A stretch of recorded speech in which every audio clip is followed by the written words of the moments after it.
In this family, we share. You have to share. Today, I want to share with you a story about sharing.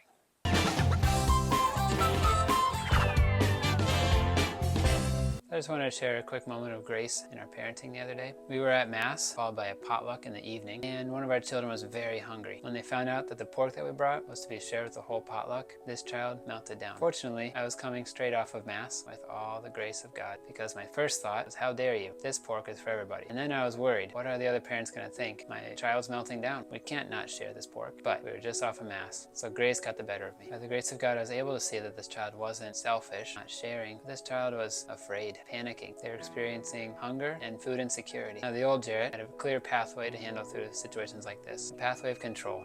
Now, what would the likely outcomes be if I had chosen that pathway? Further meltdown, more panic, fear, loss of trust with me as a father? How likely would he have been to really learn anything about sharing? The alternative that God laid before me was listening, empathy, buying time, seeking safety. At first, I really didn't know what was going on, so I took my time just to listen, to ask questions, to affirm what they were saying, keep guessing and keep guessing and keep guessing, to get down on their level.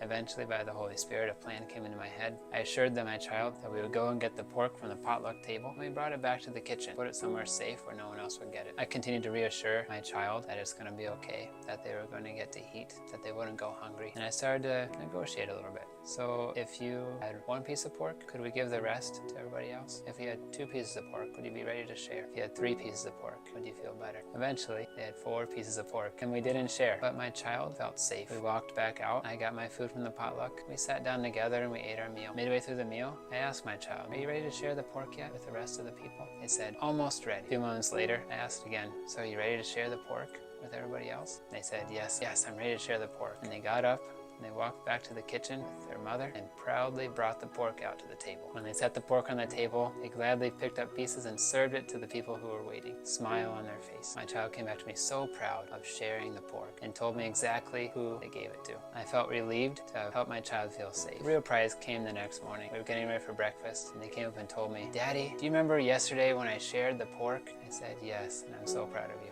I don't always get it right as a dad, and you don't have to either. One of the things we've learned in Connected Families is that when we get it right, it's time to celebrate. So here I am celebrating. Please celebrate with me, and let me know how I can celebrate with you.